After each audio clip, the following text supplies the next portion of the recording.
Coming up in this episode, we continue our ascent up the Ashton locks, but fallen trees cause problems.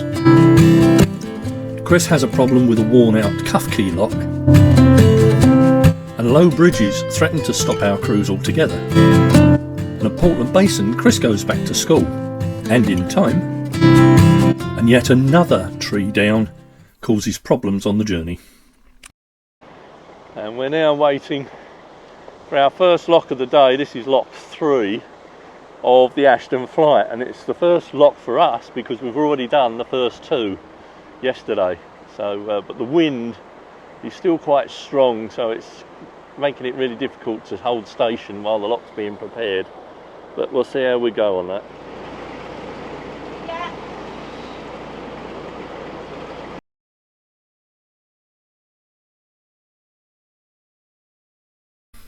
After spending a couple of nights in the Piccadilly village after the Rochdale 9 locks, we continue our journey up the Ashton locks, the 16 remaining locks, before stopping for a couple of days at Portland Basin.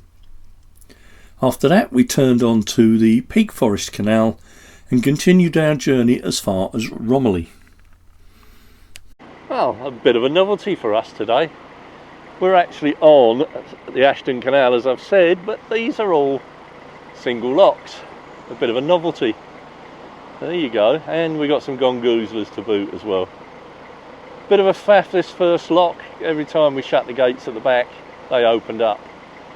So we had to crack the front paddle open in order to shut the back gates. But hey ho, we're in. Lock 3, and we've hit our first obstacle.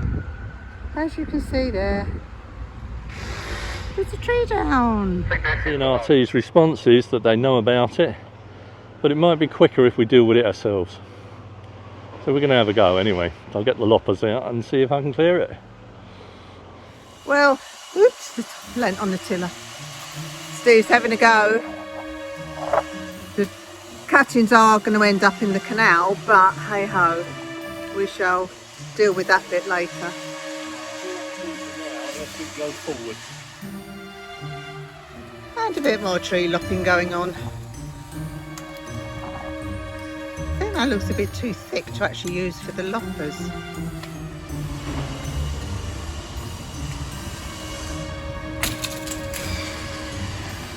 Whoops, I think he's definitely done something to it.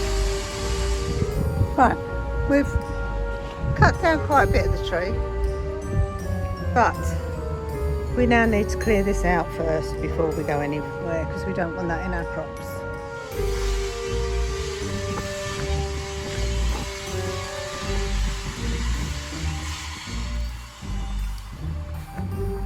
That's come round. What I'm hoping is I can now drag that onto the workboat. Right, yeah, it looks as if, right.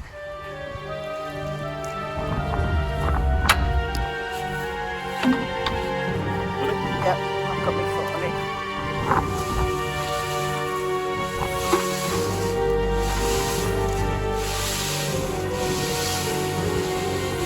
Nice bit of foliage there. Nice bit of foliage there.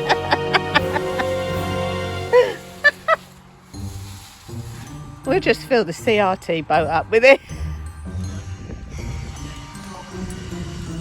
That's where it's come away from. It's pulled all of it away from the bank, or the wall, as it were. But the tree is only half the size it was now. And we've just put it all on the CRT boat. What a kerfuffle that was. The tree was only a young sapling, fortunately, and I managed to get our loppers on it. And an hour's worth of work later, I've managed to clear enough room for a narrowboat to squeeze through. It's a good job it's a narrow canal, because a wide beam would never get through. But we're now back underway, 2 hours delayed. But hey ho, we're moving. So we're starting to make progress now. This is our 4th lock. So we're getting there. Interestingly, the sign on the building up there is actually live. Look at that. It actually updates. It's the first time I've seen anything like that. Look at that. One drawback with these locks, of course, they're single locks. And we haven't done single locks for ages, so Tony and Jan are working the lock behind and we're setting this one when we leave. We're just waiting for the level to come up and then we can go. That's silly, the cuff key. That has worn so much. It's a round peg and the cuff keys are square, which are bigger than that, so it won't actually undo. Well, we've had Liverpool's football ground and we've passed Old Trafford, Manchester United's football ground, and I guess it would be rude of us to leave out Man City's football ground. And although you can't see it that well, that's it through the trees there, that's the Etihad Stadium. Got some weird and wonderful buildings around here. This one looks like it's based on a gasometer, it's circular. Looks like it's something straight out of a science fiction movie. And then we come back to normality with the lockkeeper's cottage. We're starting to come out of the city proper now into the suburbs, and it's starting to get a little bit greener looking around us, although we've still been advised not to moor here, so we're now halfway in this lock. We've got another 9 to do, 10 I think it is, 10 to do, and then we can fill up with water, and then we've still got an hour after that to find a mooring. All I can say is I wish I was further than halfway up, because I think we've just done lock 10. Got another 8 to go. I'm shattered. That tree falling down in the night has got a lot to answer for. Still, never mind. Let's get on with it. These locks might be single locks and narrow, but they're real hard work in as much as the rear gates, the lower gates, these won't remain shut once you close them. Poor Chris is having to run backwards and forwards. She's having to go and open the top paddle and then come all the way back again and close the gates behind, then go all the way to the front and open the second paddle. So they're creating twice as much work. She will definitely earn a dinner and a bottle of wine tonight when we're done these 18 locks, that's for sure. We're having a role reversal now. Chris has done 11 of the 18 locks, and it's starting to flag a little bit, bless her. So I've said, as they're singles, you take the boat and I'll do the lock wheeling for a bit. So this is lock 12, so we've got another 6 to do after this one. And we've swapped for a bit because my legs are tired. So Steve's up there doing the locks and I'm looking after the boat. For a couple of locks anyway. A view I don't get to see very often.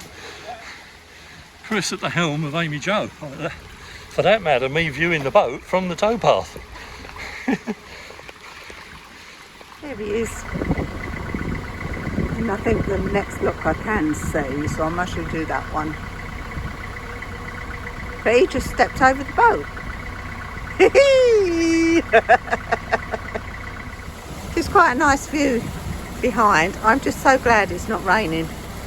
This would be a nightmare if it was raining. It's nice and sunny. I think Tony and Jan are down there just approaching that next lock down. Chris is doing a sterling job down there at the moment, and for the lock to find it full and the top gate wide open.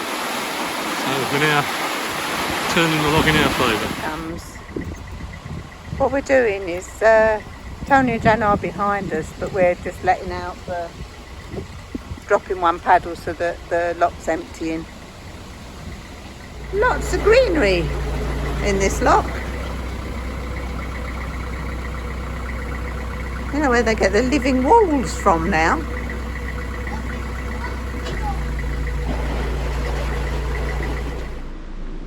Come on, son! Right, wait there!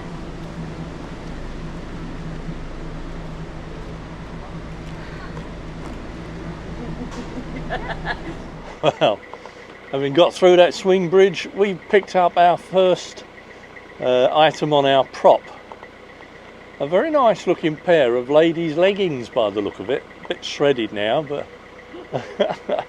the fact that we've done 17 locks now and a swing bridge, and that's the first thing we got on a prop, I reckon we've got off lightly considering the rubbish that's in the canal.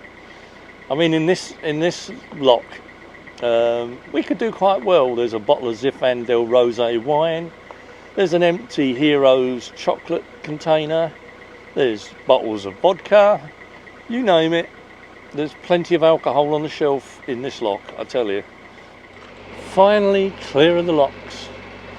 We can get underway and find somewhere to moor up. It's really nice to be moving and not have to be working locks. And I don't know if you've noticed, but the canal is clean here. It's totally different to what we have been experiencing over the last few days. It's actually quite clean. Well, this has to be the lowest bridge so far on this canal, and we only just get through. That is close. Very close.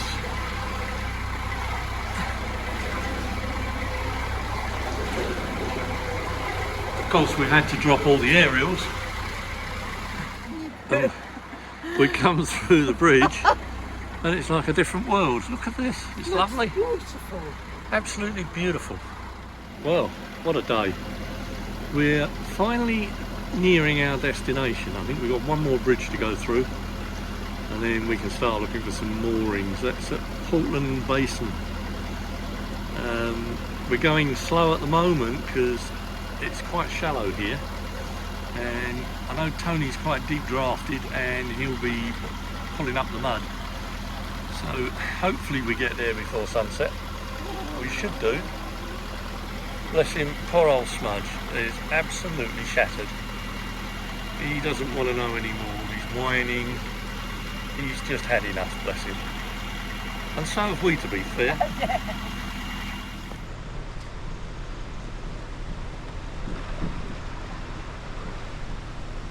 Finally, we made it to Portland Basin and managed to find empty moorings just before the museum. So we pulled in behind Tony and Jen.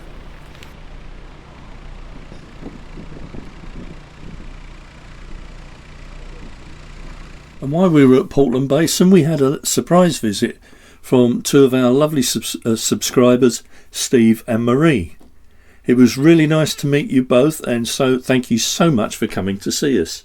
It was most appreciated. Well, we've managed to get ourselves moored up at Portland Basin, and we're just behind Tony and Jan's boat there that you can see, but we're right next to the Portland Basin Museum, which is open tomorrow, so we're going to go and have a look at that.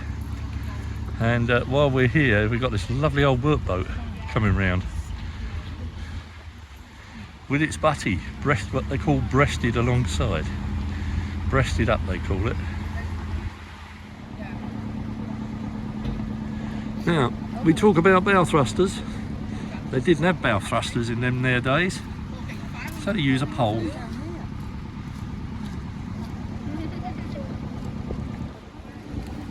So the boats in this configuration is known as breasted up or paired.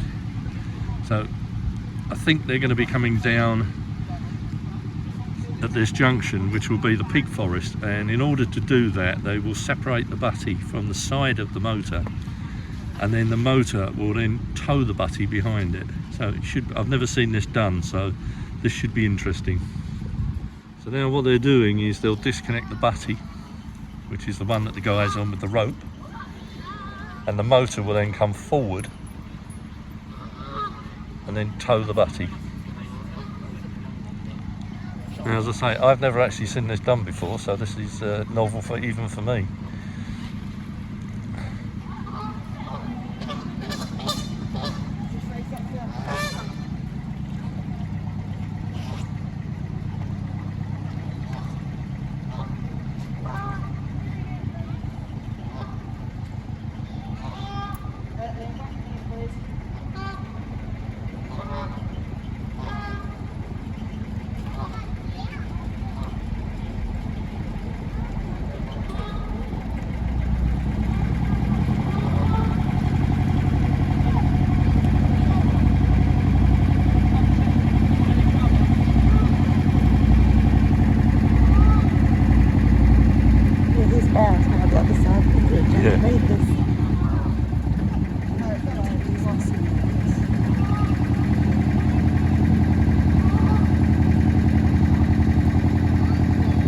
those handed in the rope and then... So there you go. That's how you separate the butty and join it up to the motor so that the butty can be towed. And of course they have to be careful here because that rope mustn't go in the prop, of course.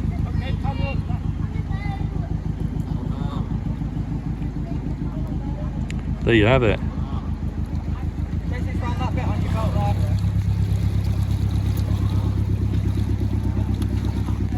There's the reason why they were separating the boats, of course. It's not wide enough for two.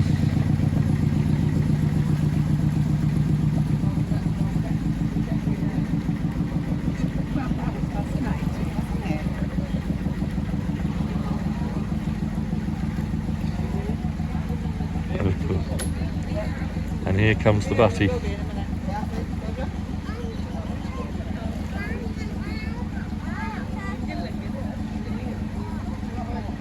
He's got it round without touching the sides. Yeah, nicely.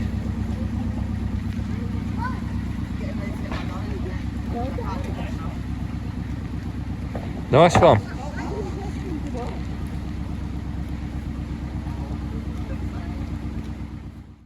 Well, we've managed to moor opposite the Portland Basin Museum.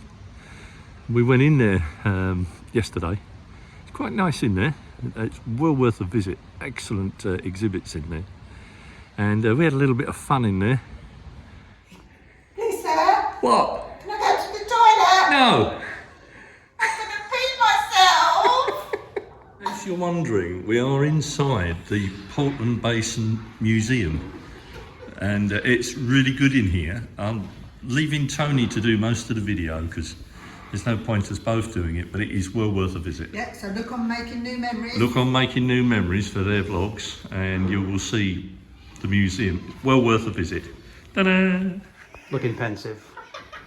Look! I've got a doctor. First aid. Nurse's outfit.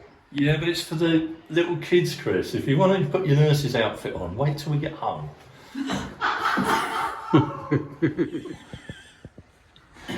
Messing about as usual. Of course. So we thought that was all the museum, but we've just discovered there's another level downstairs. There you go, Alan. That's what the plaques are on the wall. They're not plaques, they're just cartoon caricatures of cats. And all the same by the look of them.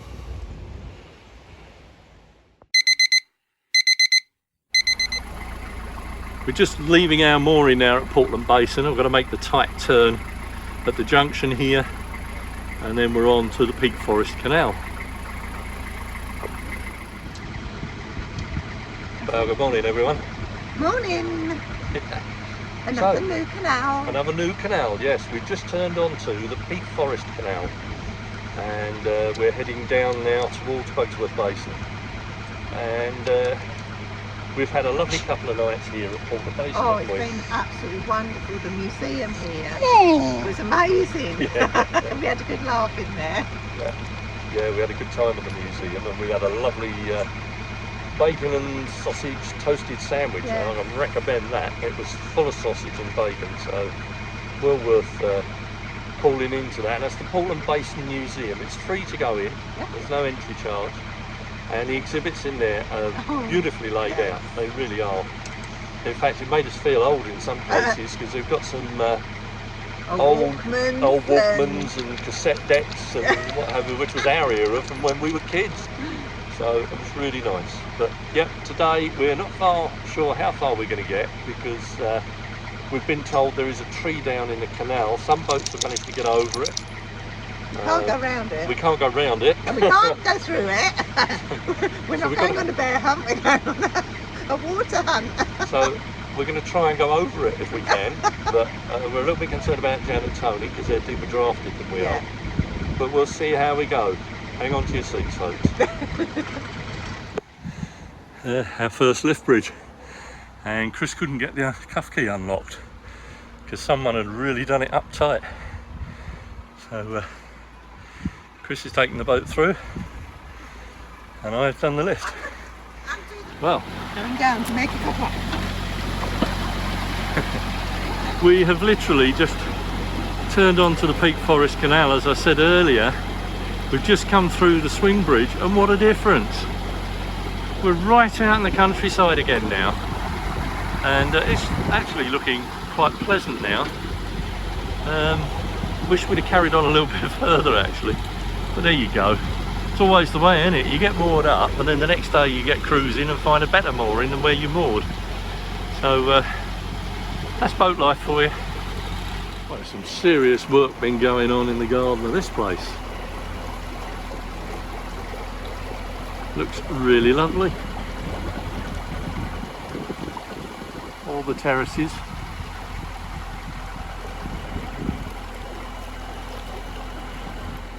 You can tell we're coming out of Manchester and now out in near Hyde.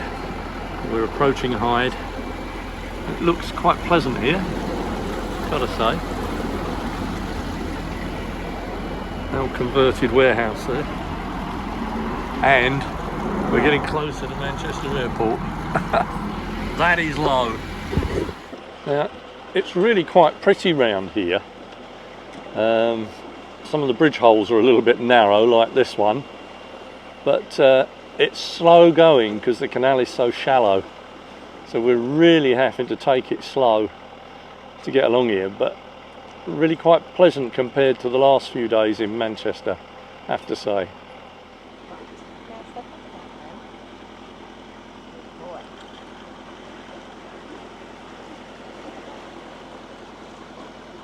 Well, they don't call it the Peak Forest for nothing. I mean, the trees around here are absolutely stunning. But what is interesting is that they're starting to change colour. And we're mid-August, and you can just start to see hints of the yellows creeping in. But it looks beautiful here, nonetheless. Absolutely stunning. And there's enough in, hey? And I was just about to say there's enough interest for the helmsman because it's very twisty and turny here. Being a contour canal, of course, one comes to expect that. We're just coming up now to Woodley Tunnel. Tony and Jan are taking it dead slow in the tunnel because it's quite narrow, because this is one of the few tunnels that actually has a towpath inside the tunnel. So we're just taking it nice and slow, so Tony can get the measure of the tunnel and then we'll go in and follow him. Alright, this feels rather weird. I've not got all the floodlights on because it's only 176 yards long, but we're actually crabbing through the tunnel. I don't think you'll see it with the camera here, but the bow is right up against the handrails. And the stern is on the opposite side of the tunnel, which leaves about a foot at the back here to the handrails, but hopefully the GoPro will be showing it better.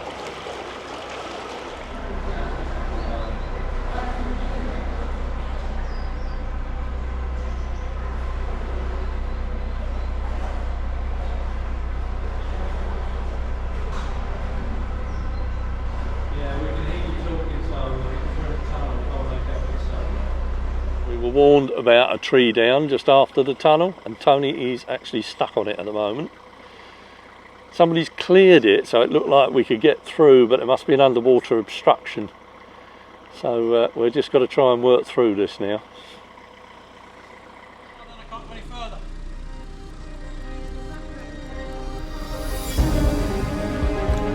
Not long after the tunnel we found the fallen tree. Tony tried to get past it, but there must have been underwater branches that were stopping him, and the boat held fast on those. It took us at least half an hour, with me pulling on the centre line and Tony with the engine at full revs to get the boat over the tree. After he got over the tree, he dislodged some of those underground branches and they'd now come to the surface. So together with Jen and two passers-by, we managed to rake them back to the bank, and then it was AmyJo's turn.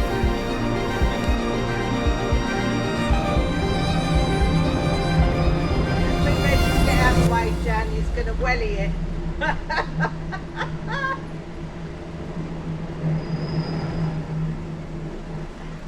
Well, we did it. Combined effort of the Making New Memories team and the Life on Board AmyJo team between us. We got over the tree. I managed to get moored up just outside Romilly. As you can see, it's a bit shallow, but we've managed to get moored up at Romilly. Join us next week as we continue our cruise along the Big Forest Canal, heading towards Bugsworth Basin. Until then, stay safe, look after yourselves. A big thank you to our Patreons and channel members, and we'll see you next time on Life on Board AmyJo. Bye.